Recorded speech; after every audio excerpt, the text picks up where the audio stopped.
आदरणीय प्रधानाचार्य जी एवं मेरे शिक्षकों,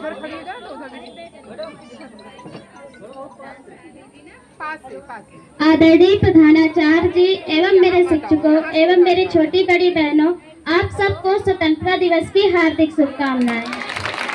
मेरा नाम सिमरन, मैं कक्षा 12 की विद्यार्थी आज आप लोगों के सामने स्वतंत्रता दिवस, देशभक्ति और राष्ट्र निर्माण के बारे में बताऊंगी। ये बातें हवाओं को बताए रखना, रोशनी होगी चिरागों को जलाए रखना।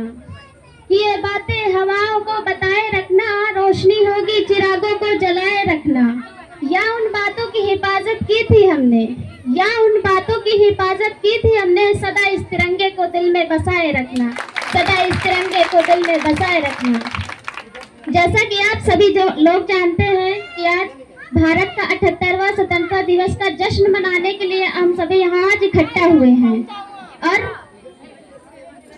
15 अगस्त 1947 को हमें अंग्रेजों की गुलामी से आज़ादी मिली थी। सबसे पहले हम उन स्वतंत्रता सेनानियों को दिल से नमन करेंगे, जैसे कि रानी लक्ष्मीबाई, चंद्रशेखर आजाद, भगत सिंह और अशफाक उल्लाह खां, रामप्रसाद बिस्मिल, ऐसे कई वीरों ने इस देश को आजाद कराने में अपना सब कुछ गंवा दिया। और आपने गौर किया होगा कि लाल किले पर हमारे देश के प्रधानमंत्री ध्वजारोहण करते हैं 15 अगस्त को, और 26 जनवरी को हमारे देश के राष्ट्रपति लाल किले पर झंडा को फहराते हैं। ऐसा क्यों है? क्योंकि हमारे देश के प्रधानमंत्री राजनीतिक प्रमुख होते हैं और हमारे देश के राष्ट्रपति संवैधानिक प्रमुख होते हैं, और इसीलिए 15 अगस्त पे हमारे देश के प्रधानमंत्री लाल किले पर ध्वजारोहण करते हैं और हमारे देश के राष्ट्रपति लाल किले पर 26 जनवरी को झंडा को फहराते हैं। और अब मैं थोड़ा सा देशभक्ति और राष्ट्र निर्माण की स्वतंत्रता दिवस के बारे में बताऊंगी। हम अपनी जान की दुश्मन को जान कहते हैं, हम अपनी जान की दुश्मन को जान कहते हैं, मोहब्बत की इस मिट्टी को हिंदुस्तान कहते हैं, मोहब्बत की इस मिट्टी को हिंदुस्तान कहते हैं। मेरे विचारों में यदि कोई अपना काम पूरी मेहनत और लगन और ईमानदारी से करे, वही सबसे बड़ा देशभक्त है।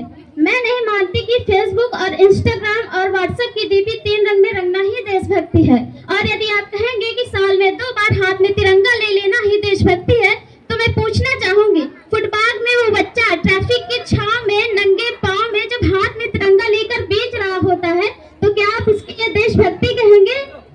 नहीं, ये उसकी देशभक्ति नहीं, उसके पेट की भूख की शक्ति है जो उसे ऐसा करने पर मजबूर करती है। क्योंकि न मस्जिद को जानते हैं न शिवालों को जानते हैं, क्योंकि न मस्जिद को जानते हैं न शिवालों को जानते हैं। अरे जो पेट के भूखे होते हैं ना, वो बस भोजन के निवालों को जानते हैं, वो बस भोजन के निवालों को जानते हैं। अपना समाज, अपना परिवार, अपना देश का समर्पण का भार है देशभक्ति। अपना समाज, अपना परिवार, अपने देश का समर्पण का भार है देशभक्ति, ताकि हर देशवासी ये समझ सके कि अगर तू परिंदा है तो ये आसमान तेरा है, अगर तू परिंदा है तो ये शमशान तेरा है। भाईचारे से रहना है तो रह इस जमीन पे, वरना ये कब्र भी तेरी है, यही कब्रिस्तान तेरा है, वरना ये कब्र भी तेरी है, यही कब्रिस्तान तेरा है। 4 बोतल वोडका काम मेरा रोज का, अरे भारत का भविष्य तबाह करके रखा है। 4 बोतल वोडका काम मेरा रोज का, अरे भारत का भविष्य तबाह करके रखा है। हम ना एक ऐसे समाज में जीते हैं जहां लड़कियों को लड़कों से बात करता देख भाई हड़काते हैं, और वही भाई अपने गर्लफ्रेंड के किस्से घर में हंस के सुनाते हैं। और मैं बता दूं कि महिला सुरक्षा के मामले में आज भी हम 4थे नंबर पे आते हैं। हम ना एक ऐसे समाज में जीते हैं जहाँ पत्थर की मूरत को लगते हैं 56 भोग, जहाँ पत्थर की मूरत को लगते हैं 56 भोग, वहाँ भूखे नंगे तड़पते सो जाते हैं लोग, वहाँ भूखे नंगे तड़पते सो जाते हैं लोग। मजदूर को मजदूर समझिए, मजबूर नहीं। गरीब को काम दीजिए, दान नहीं। अगर दान देने के इच्छुक है तो जीते जी रक्त दान दीजिए, और मरने के बाद अंग दान देकर किसी मरते हुए को जीवन दान दीजिए। यही है सच्ची देशभक्ति, यही है सच्चा राष्ट्र प्रेम। और कहा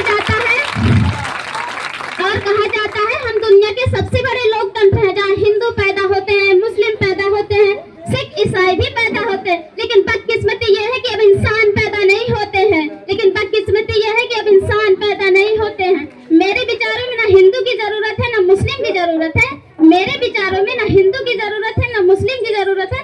राष्ट्र निर्माण के लिए केवल एक अच्छे इंसान की जरूरत है, केवल एक अच्छे इंसान की जरूरत है। और समाज में मुझे एक जातिवाद नजर आता है। और मैं बता दूं, उस जातिवाद की शिक्षा नीति केवल दो तरह के लोगों के लिए बनती है। पहला वो जो विद्वान है, दूसरा वो जो धनवान है। और हिंदुस्तान की मैं बेटी इस मंच पे पूरी जिम्मेदारी के साथ ये कहूंगी कि हमारा राष्ट्र निर्माण तब संभव होगा जब हम सब मिलकर प्रयास करेंगे। ना कि हमारे देश की ये जिम्मेदारी नहीं होती कि हमें आगे ले जाए, बल्कि ये हमारी जिम्मेदारी है कि हम देश को आगे ले जाएं। और अंत में मैं यही कहूंगी कि मेरा हिंदुस्तान महान था,